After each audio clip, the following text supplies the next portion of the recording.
It's the Opperman Report. Join digital forensic investigator and PI Ed Opperman for an in-depth discussion of conspiracy theories, strategy of New World Order resistance, high-profile court cases in the news, and interviews with expert guests and authors on these topics and more. It's the Opperman Report. And now, here is investigator Ed Opperman.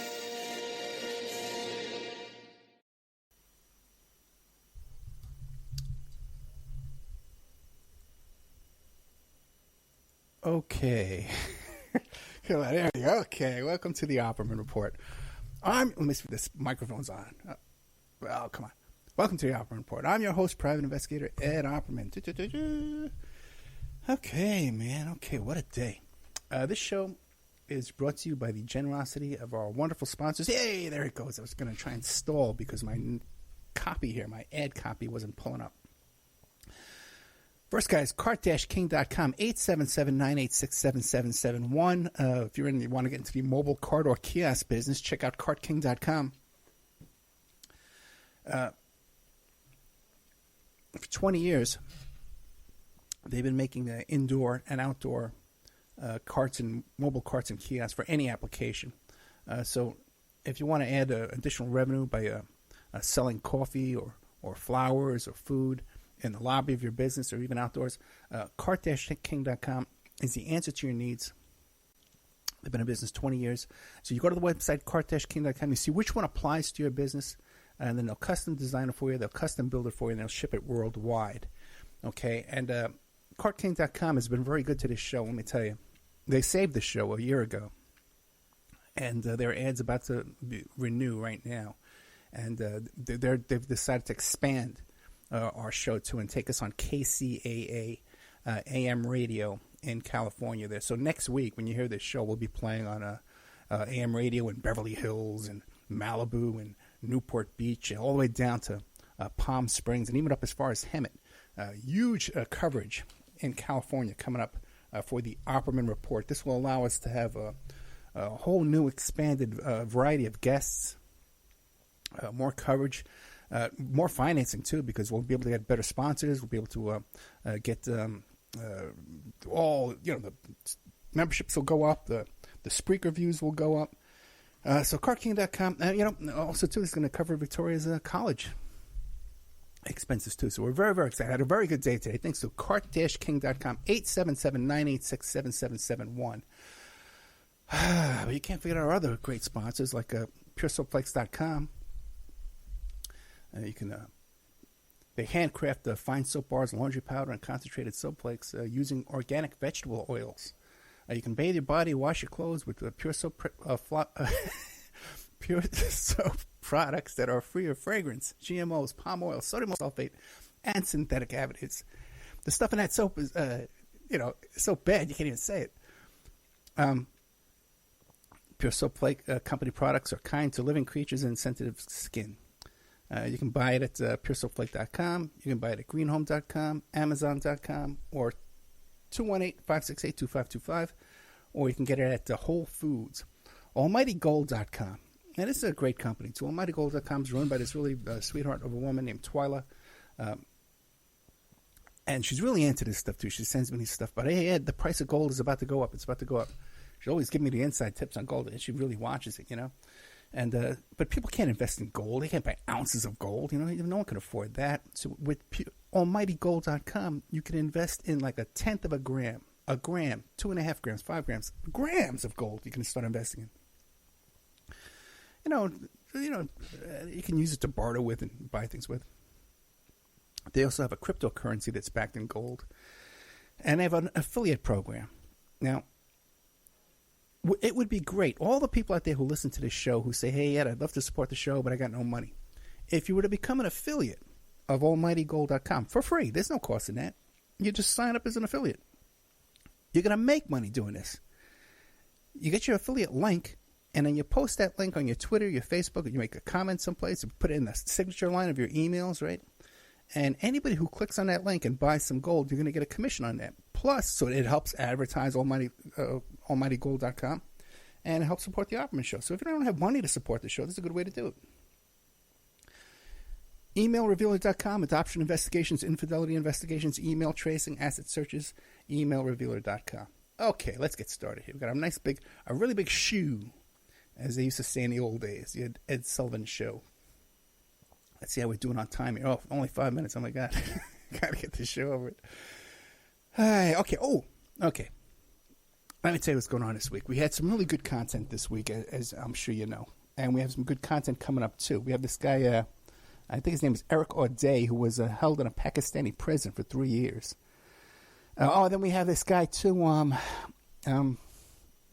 Vince Shuffalo, who's a retired ATF agent, who was involved in the Patty Hearst investigation, the Seminoles Liberation Army, and Oklahoma City bombing, and a bunch of other stuff, too, that were really good, motorcycle gangs and the Ku Klux Klan, militia groups and stuff like that. So I have that coming up tomorrow for you. And then also, too, what we do is, from now on Saturday nights, after the show, we play a best of after show. One of my old classic after show reports that I've done in the past, we're playing that now on Spreaker.com. And also, too, I've begun playing Pierce Redmond, William Ramsey, and John Barber's World on my Spreaker channel as well. So you go to Spreaker.com, you find Opperman Report, and you sign up to that. When you follow the show, you get an email whenever we play some new content. And we're starting to play like new content on there every single night. I'm trying to make that my hub, my home base, you know. Okay, let's see. Did a show last week with Dano Hanks, who was a very famous, well, I guess you might say notorious or infamous private investigator. You know, he's got this long rap sheet and stuff like that. It was the first PI to get a PI license with a felony conviction. And, you know, he's involved in a lot of celebrity cases and Hollywood cases and stuff like that. So, I interviewed him. Thanks to our good friend of the show here, Mark Ebner, who has his own podcast. He's a private investigator as well. Has his own podcast called The Gray Zone. Is that it, The Gray Zone? Why does Mark Ebner have a show called The Gray Zone? That's weird. Anyway. So Mark knows all these guys. You know, he knows Dano Hanks. He's worked with him for years. And, you know, he hooked me, and Mark, well, I don't know who it was, but Dano Hanks was involved here, you know, investigating OJ. He was surveilling OJ, and he had a team of investigators out here surveilling OJ. And I got wind of that, and Mark Ebner hooked me up with Dano Hanks. We had him on the show last week. And after the show, you know, I guess it was the next morning, I was feeling a little melancholy, you know. Isn't it nice you have a life where you can use the word melancholy? You know, that's so nice to have a radio show and you've had a life, you know. Oh, I feel melancholy, you know. But that's how I felt. There's no other way to describe it. I did feel melancholy, okay? And like a melancholy baby. And I said, yeah, you know, man, I miss those fun celebrity cases I used to work on all the time. I miss them, you know. And I'm kind of out of the loop in that, you know. And some of these guys I used to work with, man, you know, I call up these lawyers, they're trying to send them cases, and they don't call me back, you know. And a lot of that's because, you know, they see me doing the radio show now, and they say, you know, we can't get right involved in this because you'll talk about it on the radio. And I never do, man. I still uphold all my ethics. I really do, man. You know, and I kind of felt nostalgic, you know. I said, oh, man, I miss that stuff. You know, yeah, great, I'm doing the show. I meet all these people and stuff like that, and I get in contact with stuff. This is great, too. But to actually be out there in the trenches and doing those kind of cases that, you know, when you're sitting around with other PIs that can brag about it and stuff like that, you know, I says, you know, this kind of sucks, you know, that the focus, you know, is now more on like doing this TV series, which is going very well too, by the way. It looks like that's going to take off. And, you know, doing the radio show and interviewing these people. So the next morning, crack of dawn, like not even 9 o'clock in the morning, I get a phone call from Paul Baresi. Who's this notorious, again, even more notorious than Dano Hanks, and even more well-known. I just played his show tonight. Famous guy. You know, you heard about him first because he was the gay porn star who had a relationship with John Travolta, and then he sold the story to the tabloids, and he outed John Travolta as being homosexual. And then it went back and forth. You know, he kind of denied it for a while, but then kind of on the show, when he had him on the show, he kind of admitted it again.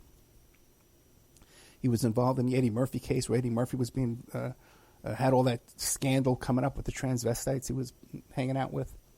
And O.J. Simpson case, Michael Jackson. This guy was one of the investigators for Michael Jackson that was negotiating these deals with these kids. Paying off silence and stuff. Firsthand. And he came on our show and he kind of said, yeah, that's what we did. And he told the whole story about Michael Jackson having his hand on Macaulay Culkin's crotch. So he calls me up the next morning. Goes, Ed Opperman. How are you, Ed? It's Paul Baresi. Now, when I first wanted to do a radio show, he was on my list of people I wanted to contact and interview.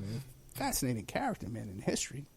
And I contacted him years ago, like 5-6 years ago, and I says, hey, man, come on the show.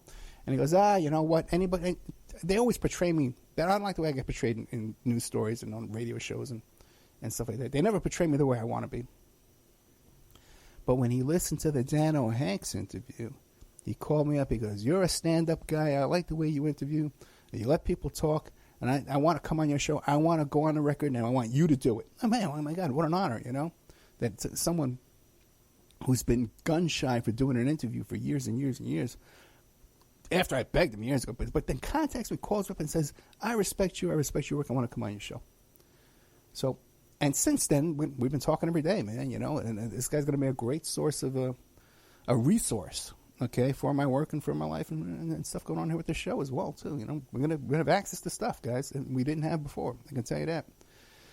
And it feels good. And then coincidentally, I just got hired on another celebrity-type case. It had nothing to do with this. But like I'm kind of back in the game. I feel really good. And then the show's taking off. We got this new expansion going on to KCAA. So I may be losing a daughter. But, my career is going on.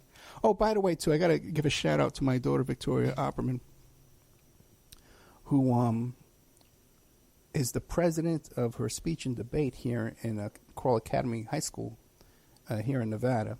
And, she just graduated, going into college next year. And her debate team that she was the president of, that she was the captain of the PF, that she's the number 7 debater in the whole state of Nevada, by the way, in every category. Male, female, PF, LD, every category.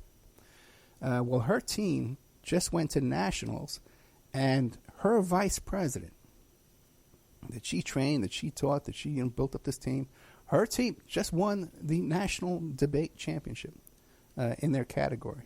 And her partner won, too, while he was over there, too. Her partner won something over there, too. So a huge feather in her cap, man. This kid who just makes me so proud every day. She got a job now. She's working as a telemarketer and excelling at that as well, too. And she's on her way to college at American University in Washington, D.C. in August 20th. It's going to be one of the proudest and saddest days of my life when she leaves. So we set up a little GoFundMe for her. It's a GoFundMe, help Victoria get to college. And really, really proud of her. So if you can help support that too. We did a little show about it yesterday. I was hoping we'd get a little more response, but we got one response from one of the guys who got shot by Son of Sam. He sent somebody, Carlton Arrow, who's been a guest on our show because he was shot by the Son of Sam. Donated to my daughter's GoFundMe. Whew. Anyway, a lot of hard work, guys. We've been working really hard. As a matter of fact, I just barely made it back home tonight to do this show. So let's see. Where do we want to go with this? Let's go right into the hack stuff. Hey, let's see. Where do we start?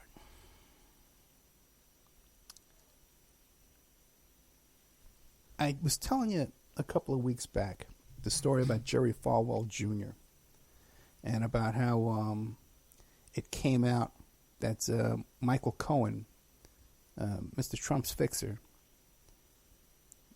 inserted himself, got a job. He helped out Jerry Falwell Jr. because Jerry Falwell Jr. was being extorted and blackmailed. And he turned to Michael Cohen, and Michael Cohen went to the blackmailer and the blackmailer's attorney, and he says, you guys are committing a crime, and you better cut it out, otherwise I'm taking you down. Right? That's the story they tell us, right? The little Mutt and Jeff act going on there, right? But I've been watching this little scenario for a while here, right? And after I talked about that, I got some frantic messages on my voicemail, my business voicemail. A very fast-talking guy. And I want to talk about Jerry Falwell, cell phone. And there was a lot of back and forth going on with all this. Right, man, and guys who pay attention to the show can probably figure out what I'm talking about. And what's come up, and what happened, the whole story with that is that Jerry Falwell and his wife, they were staying at this resort down there in Florida, in Miami Beach, South Beach, and they met a pool boy, an aquatics specialist, an aquatic engineer, a pool boy. Sometimes he's called a pool boy, sometimes he's called a swim instructor, a lifeguard, all day, but whatever, the guy's hanging around the pool. Okay, let's leave it at that. Wearing a Speedo, I assume. And somehow Falwell and his wife befriend this young man, and next thing you know, they're investing in a $4 million hostel, a youth hostel, in a gay section of Miami that's frequented by homosexual young men, and they go into partnerships with this guy. And it's right around the same time this story comes out, Michael Cohen, oh, you better cut it out, you're extorting my client, I'm going to take it down, right?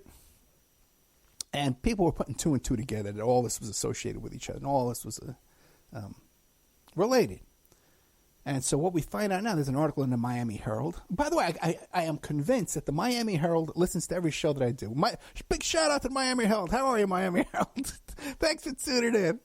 Because they seem to be talking about everything I talk about here, man, lately. I ain't going to tell you. All right? And I know some of the people over there listen. I know 100% they listen because I talk to them. But it seems like a lot of people over there listening now. Just like we had Morning Joe quote my show one time. Morning Joe and Mika quoted the Steve Bannon Porn and Meth House. And they quoted something from my show that's exclusive to this show. There's no way they heard it anywhere else. That was kind of a thrill, too. I remember later on that day, I was in the doctor's office trying to get a prescription. And I was telling them, I says, yeah, and Morning Joe was talking about me today. I think they thought I was crazy. I think the TV people are talking about me on the TV. But, there's no doubt in my mind. Because you can Google that stuff. You're not going to find it. All you find is me. Anyway, back to this. Jerry Falwell Jr.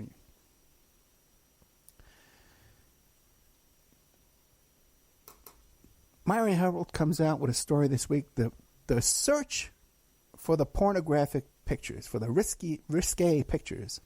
Because here's what the deal is that, well, you might say that the pool boy somehow had some embarrassing photos. And even Cohen talks about this. And Cohen says, I saw the photos. They are disgusting. They are really horrendous. They are really, horrible photos he saw. Right? That was all part of this extortion plot that he put a stop to. And by the way, too, the same time he put a stop to that plot, Jerry Falwell Jr. endorsed Donald Trump over Ted Cruz. Right? Ted Cruz I think was a pastor. His daddy was a pastor, something like that. His daddy was a JFK assassin, right? So, here's what comes out now this week. There's the hunt for the photos. And there's a story in the Miami Herald about how there's a hunt for the photos that are supposed to be on a cell phone, and the cell phone is... And the photos are leaked. They got the photos. By the way, who's involved in this thing, too? Who's that guy? Tom Arnold. It's all over this stuff. Tom Arnold's all over this. People have no idea. People laugh when I mention Tom Arnold. I say, oh, yeah, Tom Arnold. Yeah, ha, ha, ha. I've communicated with Tom Arnold. Okay. He knows what he's talking about. He knew more about Jared Kushner. And, in fact, he came up with this thing about how Jared Kushner's father, when he was... used those hookers to blackmail his brother-in-law, that those were Russian teen hookers, man. You don't hear that anywhere. Tom Arnold knew. Okay? What the hell? Paul Bruce is calling me right now. It's because I'm working, dude. Okay. So what was I going to say? Tom Arnold is trying to find these photographs that, what do you call it, that these are embarrassing photographs that Michael Cohen put a stop to. All right? And lo and behold, because, the rumor is going out there that Jerry Falwell Jr. had a homosexual relationship with this guy. And here came, lo and behold, the photos are discovered. They found the photos. And it turns out that the photos are naked photos of Jerry Falwell's wife. Okay? And that's what they want us to believe. That these are the photos. And how do they come up with this story? What do they say is the result that they came?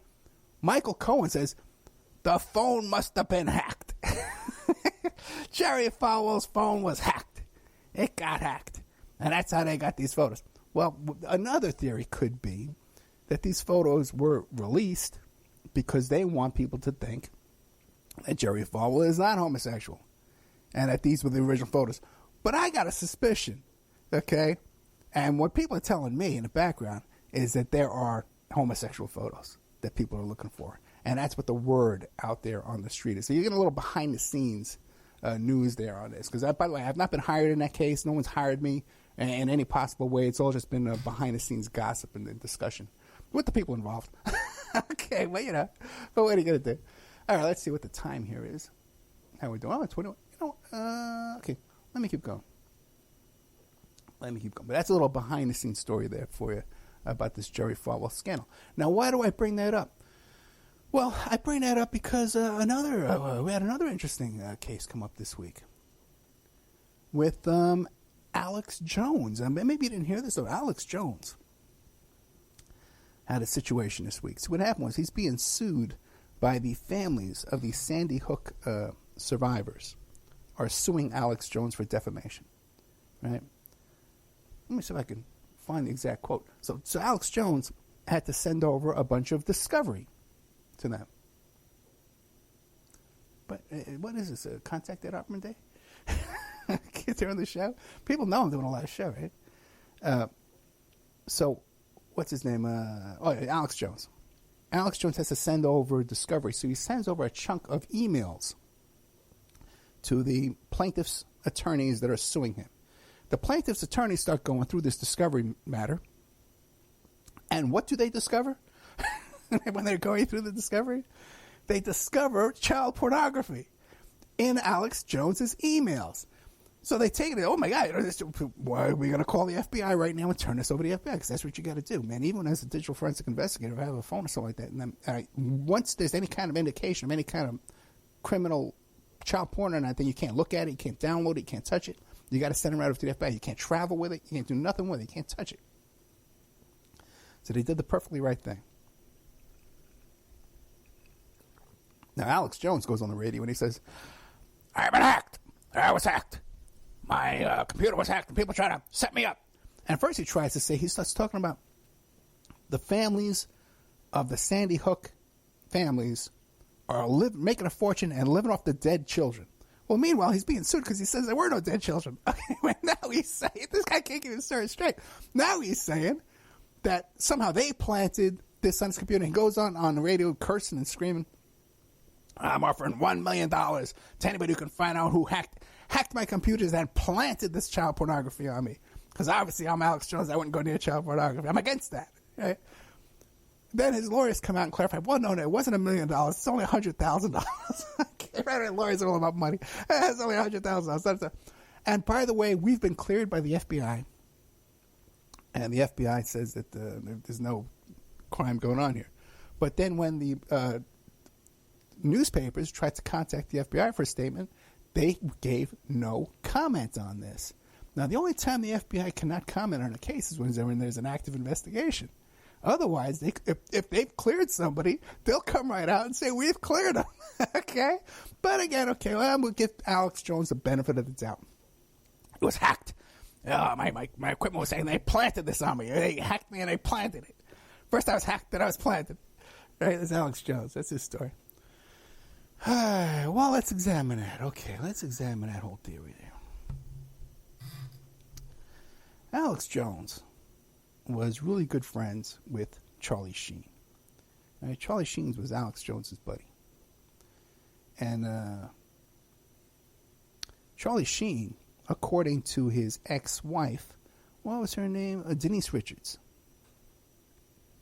According to his ex-wife, Denise Richards, in her court documents, she alleged that Charlie Sheen had child pornography and pornography of really young-looking girls, okay, on his computer. And the result of that case, that litigation, was that she was awarded full custody, and Charlie Sheen has supervised visitation with his own kids. Okay? At least that's my understanding. That's what it was at one point. I'm pretty sure it still is. Now, the relationship between Jones and Sheen is not one of just radio host and radio guest. They've been photographed together in person, hanging out together. Yeah. So they've got some things in common, right? Some common interests. What could they be? Well, it's been alleged again that Charlie Sheen has an interest in tranny porn and dates transsexuals and has been involved with transsexuals. That's been a pretty well-known, well-discussed topic out there. And we also know that Alex Jones was photographed once. They photographed him on the air holding his cell phone, and on his cell phone was tranny porn.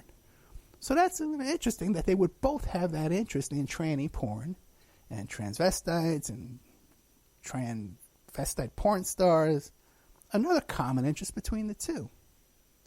Right? I find that interesting. That these two have this friendship and they have that coincident interest in tranny porn. And now they both have this kind of allegation of child porn. You know? Now, the whole idea that he was hacked and the information was planted on him. Okay? Now, as you may know or you may not know, if you just listened to the show for the first time, Ed Opperman is a digital forensic investigator. I've been involved in hacking investigations. I've been involved in internet defamation cases. Oh, let me see how we're doing on time. Okay, we're going to play a commercial message here. We'll come right back. We'll be right back after these messages.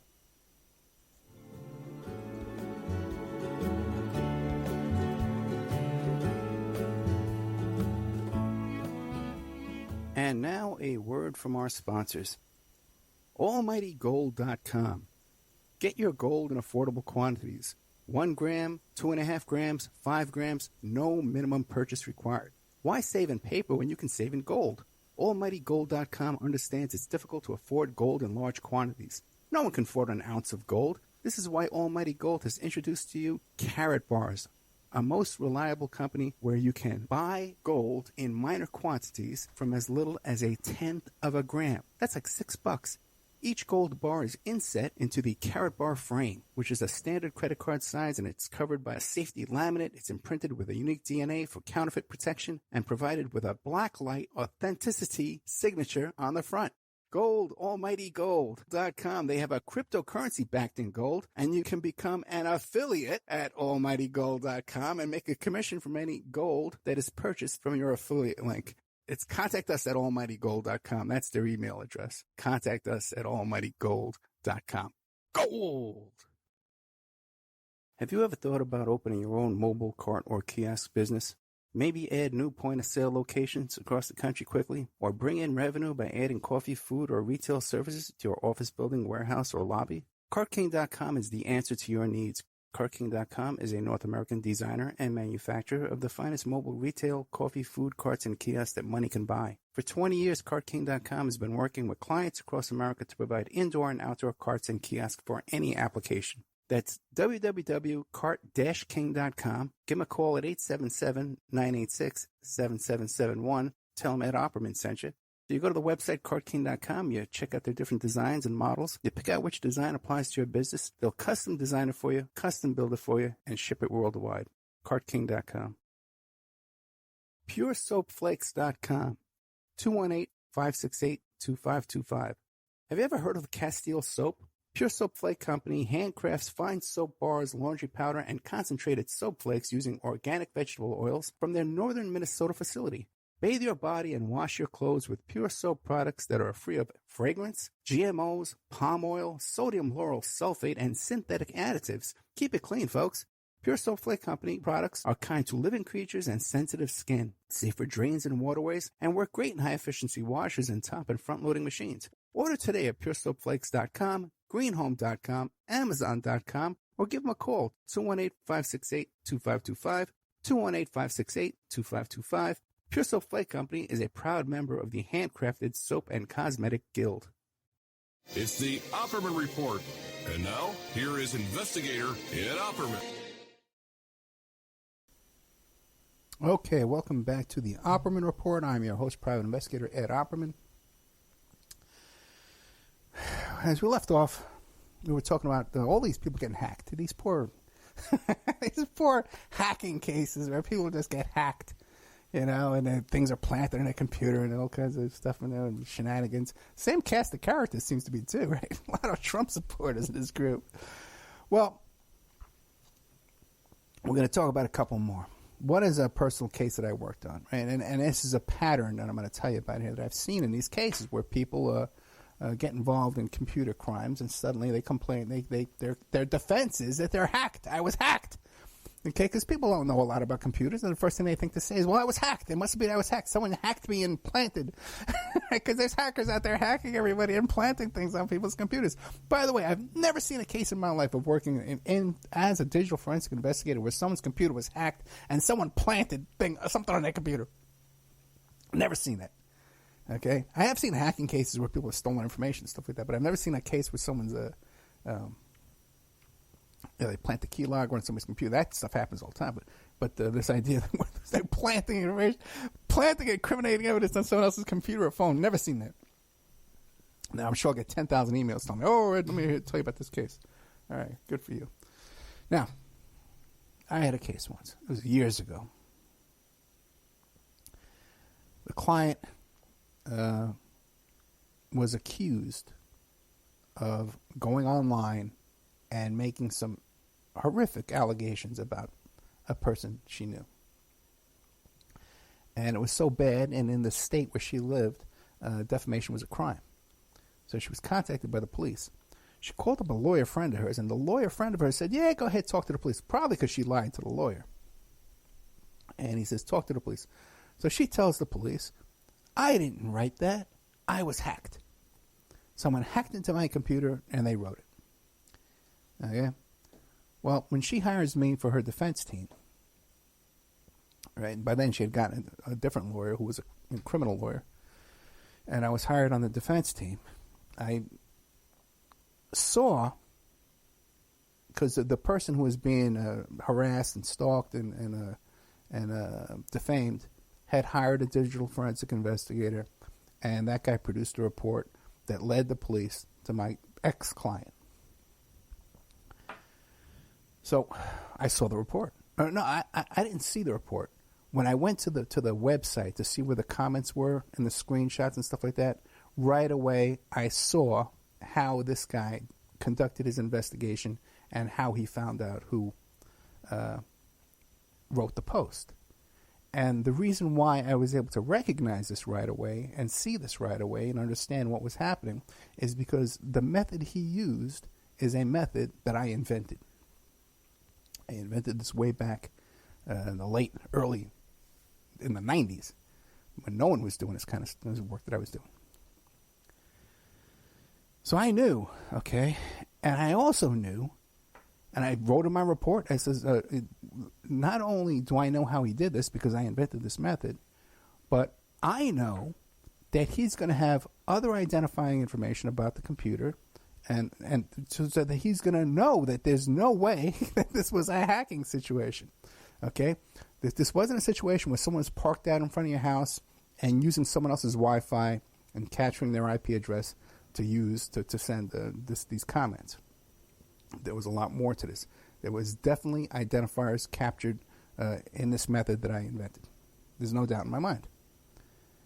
And so I explained this to the client, right? And I explained this to her lawyer. And I says, the defense you're using, I was hacked, is not going to work. Okay, and here's why. And what would happen is, the woman would get frustrated by this because I guess her lawyer was telling her, "Hey, you got to plead guilty. We got to do it. We got to plead, because we're going to get killed in court." And she would fire that lawyer and bring in a new lawyer. And then it was my job to give the bad news to the new lawyer. So this went on. Ultimately, I quit. I quit like after the fourth lawyer in this case. First of all, I wasn't even getting paid anymore. She stopped paying me. She ran out of money. This poor, crazy woman, man.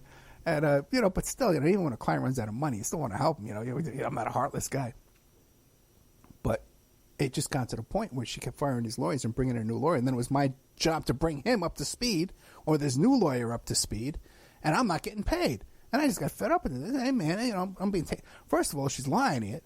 I'll tell you what I told the last four guys, And this is I don't wonder what happened to her. She probably wound up in prison. So the point of me telling you that story is that the average novice when they try to come up with an excuse or a defense to this kind of activity, the first thing they come up with was, "I was hacked." Coincidentally, just like Michael Cohen tried to come up with. And also how Alex Jones came up with. Now, Alex Jones claims the FBI cleared him, so let's see. I'm waiting here with bated breath to see if the FBI has cleared Alex Jones. Now, this brings us to another hacking case. Nothing but hackers out there, right? Let's see.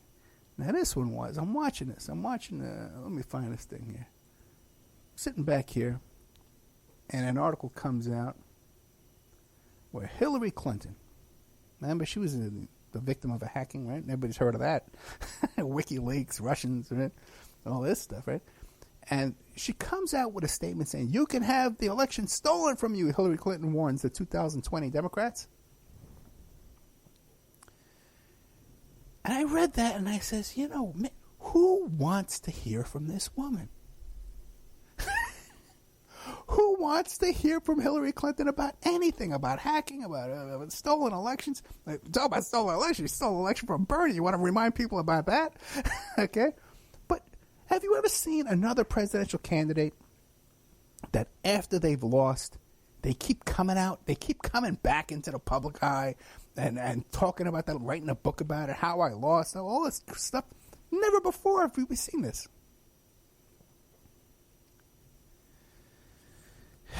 Every time this woman shows her face, the entire country recoils.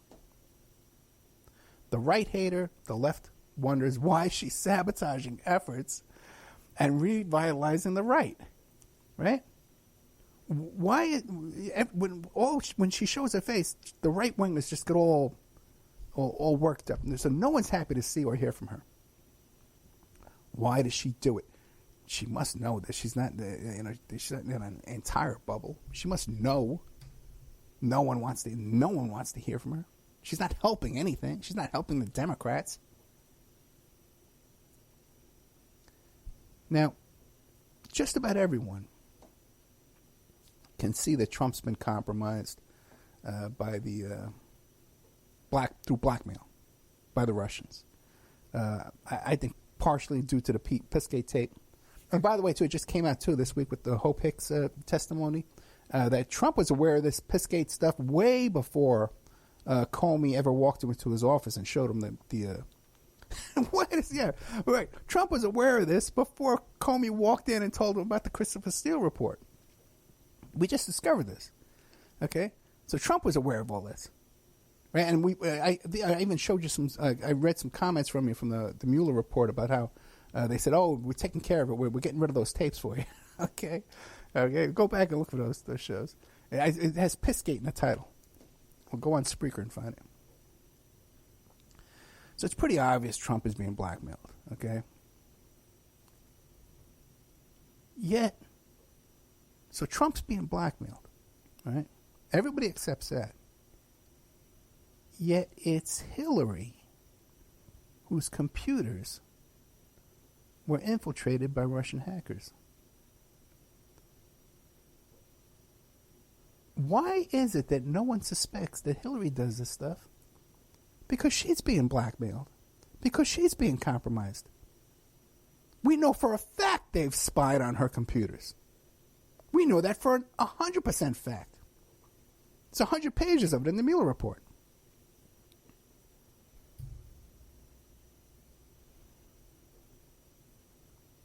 If she's been hacked and spied on, why don't we think she's being blackmailed?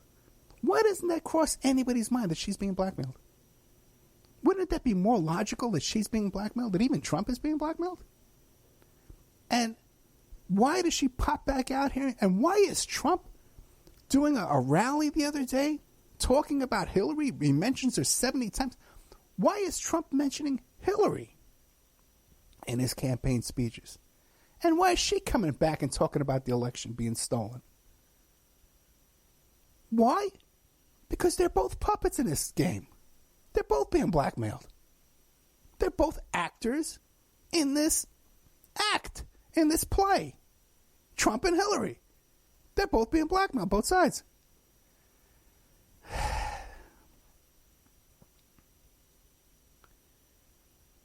I know this, okay, that she's being blackmailed, because I've been involved in blackmail cases. I investigate this kind of stuff, okay? And these things jump out at me.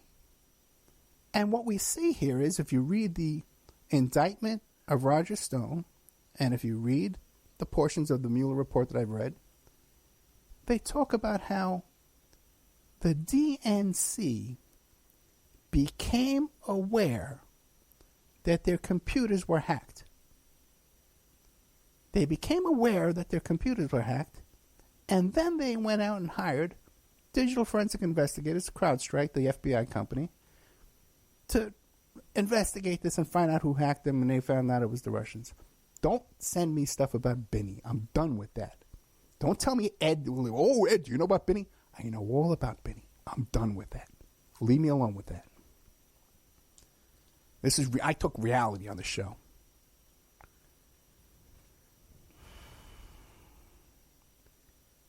How did the DNC become aware that their computers were hacked before they hired investigators? Were they walking past the computers and tripped and stumbled on a hacker? Or so? How did they know? The only way they could have known is if they were contacted by the blackmailers and said, hey, we've got dirt on you. Now, you read these the stuff from the Mueller report and stuff that's been leaked and stuff from the indictments.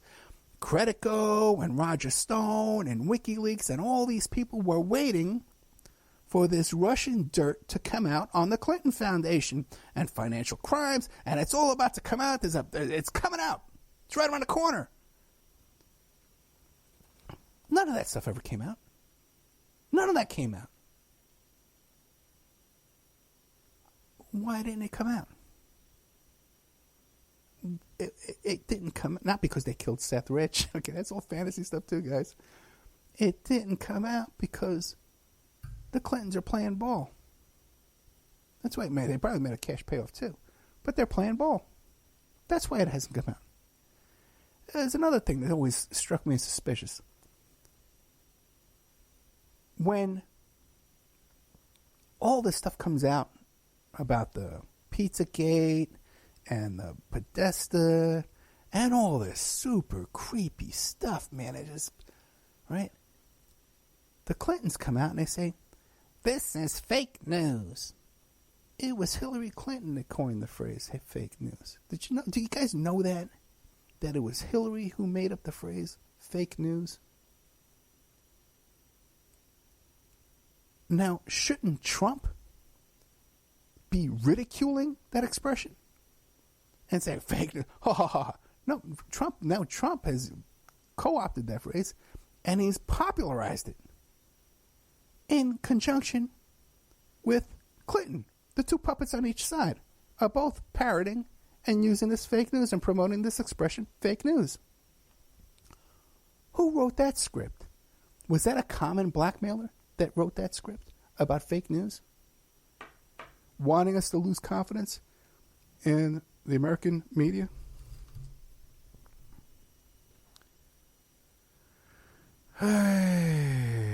Now, I've tried to explain this several times before.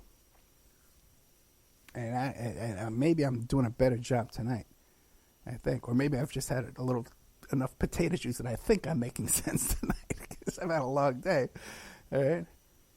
Now, also, too, we've done a couple of shows, too, about Rosneft, and which is definitely mixed up in this, too. Rosneft is a Russian oil company that was privatized. Billions of dollars, $1 billion business. You know, there's a connection to Trump. Even if you Google Rosneft, Trump's name comes up. We had Grant Stern on the show. You can go back and look at those shows. We've had Jeffrey Gilson on our shows, the original shows. We talk about Rosneft again. Now, why no mention of Rosneft in any of this? Who could be the blackmailers, by the way. But why no mention of Rosneft? Well, because the oil industry is untouchable. No one talks about the oil industry in this country. You're not allowed to talk about it. I'm the only person. You can't find another guy, man. Find someone else who's talking about nationalizing the oil industry in the United States of America. No one else talks about it. The oil company should pay me off to shut up. What would I'd take peanuts. I'll talk about something else. Right? Because Rosneft and this private oil deal and the U.S. oil and Tillerson and all that stuff like that, all that mixture, that little soup there, they're untouchable. They pay off both sides of the aisle, okay?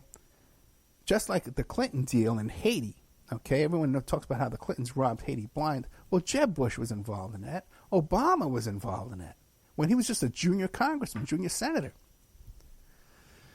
So, there's a mixture here going on, too, and I know, again, I'll say that maybe I'm not explaining this 100% correctly. You know, you're not getting it as good as you could. But, yeah, the chat room's here saying that they're catching up. They're catching on to what I'm saying here. Hey, I'm exhausted, man. Let's see, what else? I got some things I want to talk about. I'm not sure. Well, okay, let's see. Well, okay, let me just put this in here, too, by the way, too. Now, a lot of people will say to me, hey, Ed, you know, I love your show, but I don't agree with your politics. And people come to my show with a filter. You know, they don't listen to what I'm saying because they have this political left-right conservative filter that they can't absorb what I'm trying to tell them. And you can't blame me for this because you really don't know my politics. You don't understand my politics because you don't listen. We did a show about 2 weeks ago, last week, the week before, about the public banking system in California. This bill that's out to create a public bank in California. That show got no views, man. On YouTube, it got like 125 views. I can do a video on YouTube called, one of my clips of, sometimes the clips I'm making a commercial goes up there by accident. And that'll get more. So people don't want to hear what I'm trying to say. People don't want to understand the benefits of a public bank. They don't want to understand the benefits of a nationalized oil industry. And we get into this stuff. So if you want to understand my politics and my economic policies and proposals, you got to listen to me. You got to make an effort to listen to me. You can't just say, well, hey, I'm filtering everything you say, because I don't want to agree with you, you know. And people, we're trying to raise money for Victoria's College, and I get these bizarre emails and posts about, oh, Ed's a socialist. Of course he's poor. And when he was a capitalist, he was rich. When I was rich, I was a socialist. When I was rich, I was an anarchist. Okay, you guys know what you're talking about, man. And then I'm talking about Al Sharpton. I replayed a repeat of my personal experience with Al Sharpton. Okay. And I go into great detail about how the guy's an FBI asset, an FBI informant, setting people up. By the way, it's not in that. I did another show where I talk about it, where I'm convinced he was wiretapping me because he was walking around with his briefcase there taping people. And I was there when he had that in situations where I know he was wiretapping people. I'm no fan of Al Sharpton. But people see this and they get triggered through their racism and their bigotry and their closed-minded prejudice, and right away start telling the lad, Al Sharpton is no Christian. Al Sharpton is a race hustler. I'm telling you what Al Sharpton is from my personal experience and my investigation and the court documents of what Al Sharpton is. He's an FBI asset, and he's a shill for the GOP. You can find all the articles in the Village Voice. The guy was working with Roger Stone. The guy was working with Al D'Amato. So you're not listening to what I'm telling you. I'm not saying Al Sharpton is a good guy or I agree with anything Al Sharpton does in his life. When I met him, though, we were on the same side of issues. When I met Al Sharpton, we were on the same side of issues, which was issues of people getting killed in the streets of New York City there by the cops, okay? And he was able to mobilize people in those efforts. If you look at what he does now, when he gets involved in those cases, he tries to send them to the federal government that he's working for.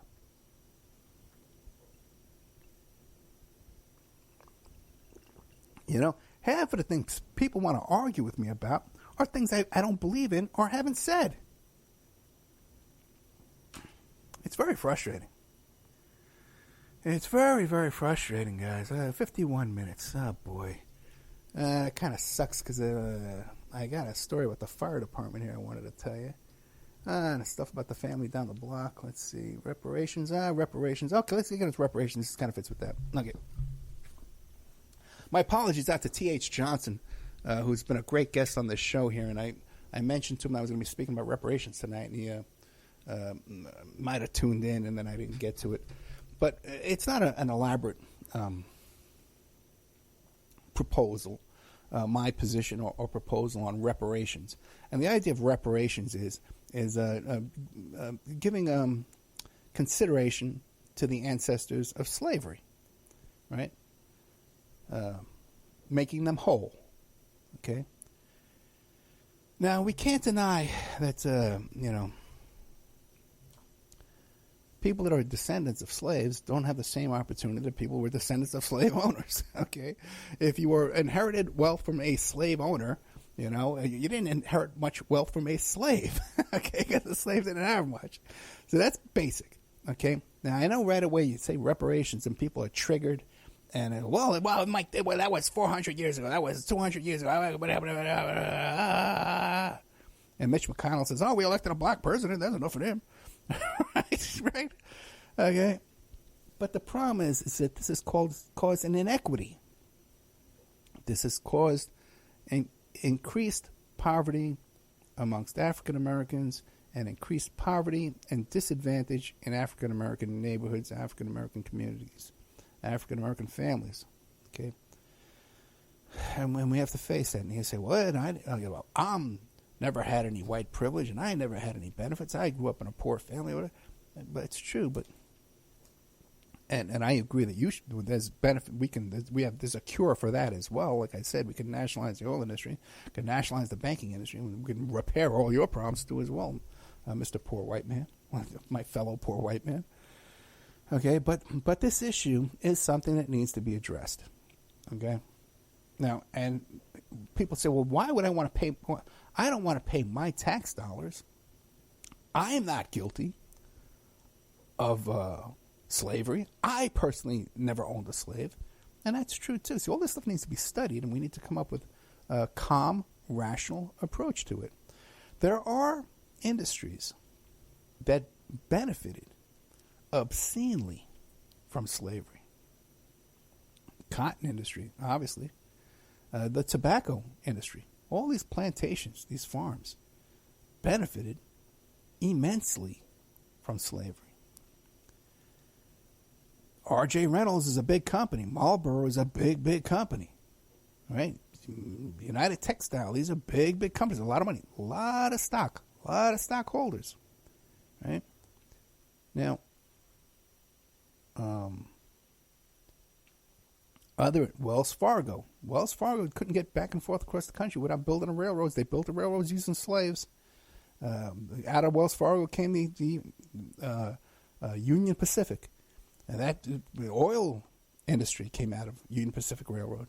American Express came out of this from slavery. The Western Union, right? The Pinkertons, All these businesses came out through the benefit of slavery. All right, many are that probably I haven't. Del Monte, all these kind of fruit and vegetable companies, right? Many that I haven't even considered, but that we can figure out which of these big, giant, monolith industries, right, that no one can compete with right now, got to where they are because of slavery. Now, what we can do, though, is because we can trace the ownership of the stockholders in these companies, and we can see which stockholders today who own stock in these companies inherited that stock from their ancestors who benefited their industry due to slavery. And we can tap that source. We can go after that money. And I think that's equitable. Okay? If me, as the great-great-grandson of a slave owner, own stock in R.J. Reynolds, or own stock in Del Monte, or own stock in Union Pacific or Union Oil, which is now Mobil or whatever. And I inherited that stock. I never worked a day in my life to get that stock. And I got that stock because my great-great-granddaddy owned slaves. Then I think that's a fair target, man, to go after that money. Okay? And use that money for reparations. Now, in some ways, I think we can't just take that money and just write out checks to people. But we can use it for daycares and schools and hospitals and home rebuilding loans, grants, and these kind of things, too, that can be used in impoverished neighborhoods to raise up all people from poverty, okay? Not just the descendants of the victims of slavery. Because what are we going to do? We're going to go around and start measuring people's noses and say, who's an octoroon and who's, we can't do that. Okay, I don't want to get, okay, I'm not going down that road, man. We can't go to start doing that. Who's an ancestor of a slave? Who's that?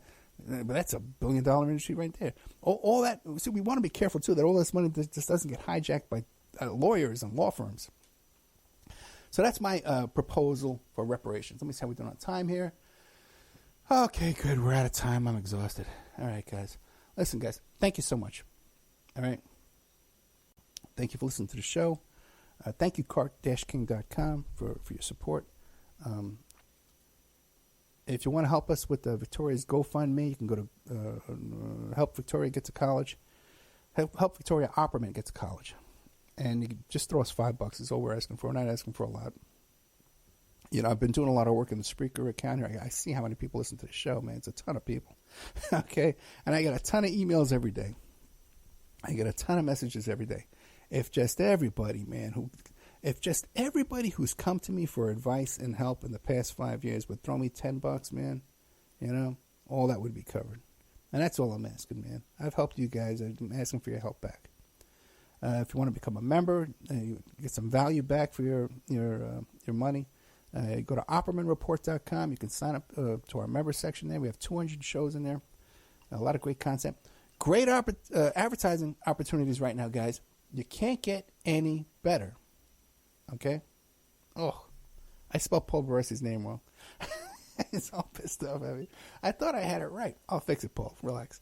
All right, guys. Good night. I got Paul Baresi pissed off at me. This is what I need. I thought I had that right, man. I tell you, I do that all the time. That's my weakness in life. I kind of suck sometimes. All right, guys. So thank you so much. Good night. My apologies out to Mr. Paul Baresi.